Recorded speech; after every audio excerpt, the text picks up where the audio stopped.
Why are you shuttering a department that's supposed to lift up those children? Because those programs don't have to flow through the Department of Education, and they can flow through the state. I was a state legislator. That's called shift and shaft. I've spoken with the governor of Pennsylvania.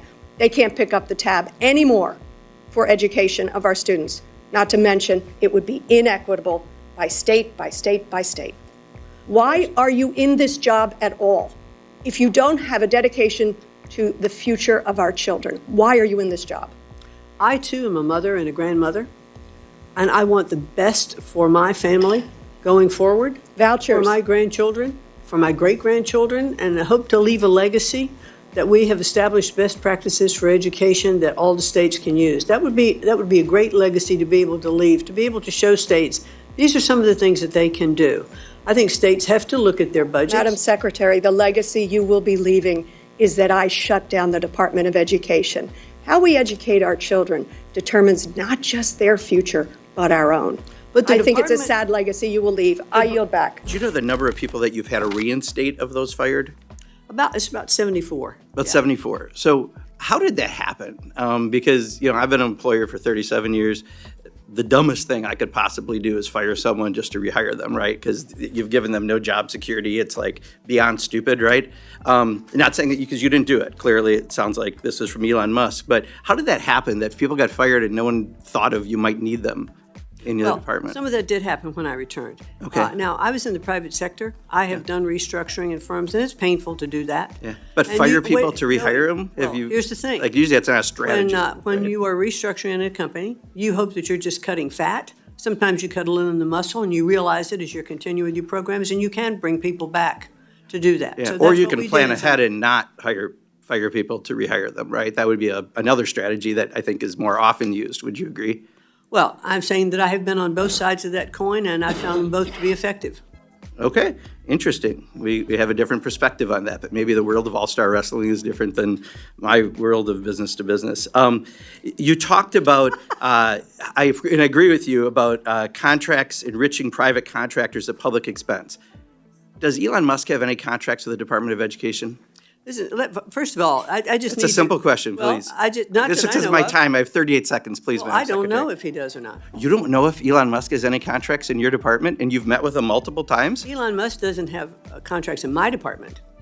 So, Department of Education, there are no contracts with any Elon Musk company. That's what I'm asking. Not to my knowledge. Okay. All right. You want to check a blue card real quick, or are you pretty sure of that? I said not to my knowledge. Okay. If I find out differently, I'll be happy to get back to you. All right. And just in the last few seconds I have, just real quick on private schools getting public dollars, just so you know, something like 3/4 of the students that wind up going to those schools already attend those schools, and they're getting tax money. So if we get rid of the Department of Education, should we put the private voucher program under Ways and Means because it's really more of a tax benefit than an education benefit? Well, I'm happy to get back to you on that as to how we restructure the Department of Education going forward and how those programs are handled. Great. Appreciate it. Thank you, Madam Secretary. You're welcome. Again, considering the environment in which this president continues to foster about who's important and who's not. Yes or no? Congresswoman, there are laws on the books in Title VI that totally... Laws don't mean anything to this administration. I'm asking you do you realize that to send authority back to the states, to eliminate your oversight, to eliminate your accountability, to eliminate your determination as to resources going to schools that are teaching, public schools that are teaching underserved communities. This will result in the very reason that we had to get the involvement of the federal government in this issue. And that's a yes or a no. Either you believe it isn't a yes or no, but I will not respond to any question based on the theory that this administration doesn't care anything about the law and operates outside it. So this that is a mischaracterization, and I won't respond. I'll reclaim my time for 5 seconds because you can say anything you want. Your rhetoric means nothing to me. What means something to me is the actions of this administration, from the President of the United States conducting himself in a corrupt manner to his family, enriching him and himself corruptly, to determine that this administration can tell you what's right, what's wrong, what's lawful, what's not, that it can arrest judges, it can arrest lawyers, it can use its power to bully people. And I'm telling you, the Department of Education is one of the most important departments in this country. And you should feel shameful to be engaged with an administration that doesn't give a Linda McMahon was handed a position that she is completely unqualified for, purely because she's one of Donald Trump's most loyal donors, and, of course, because Trump has always loved professional wrestling, something I hate having in common with him. Despite being wholly unqualified for the job, like the rest of his lackeys throughout the administration, she pushes his agenda with a combination of zero shame and absolute loyalty. Congress appropriates the money that is going through Title I, through IDEA programs.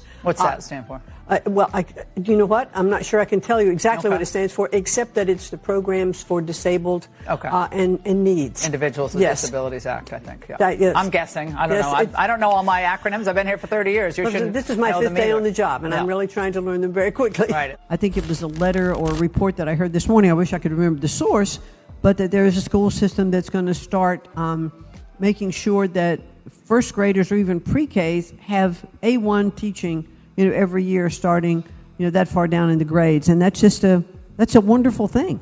Kids are sponges. They just absorb everything. And so it wasn't all that long ago that we're going to have internet in our schools. Woo! Now, let's see A1 and how can that be helpful? How can it be helpful in one-on-one instruction?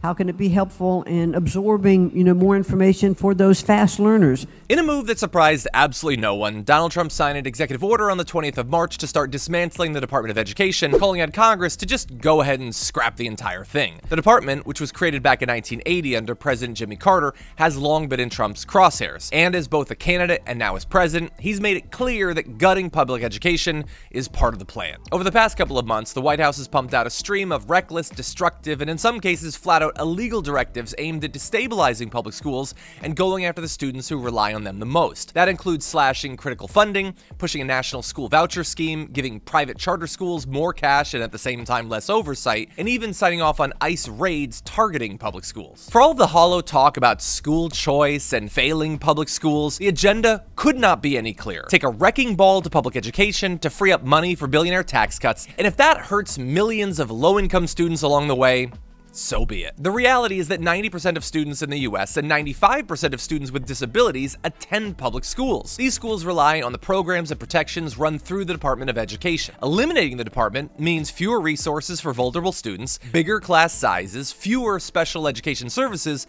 and weaker civil rights protections across the board and around the country. Republicans like to talk about failing public schools, but never mention why schools are struggling to support their students. Education funding in this country is a mess and has been for a long time. It already leans heavily on state and local dollars, especially property taxes, which means that unevenness in the playing field is baked into the system. The federal government contributes a much smaller amount than is necessary, obviously, to make the system do what it needs to, and what funding there is varies wildly from state to state. The end result? High poverty districts end up with less money per student than wealthier ones. You don't help students by making the situation even worse by then totally eliminating that federal funding.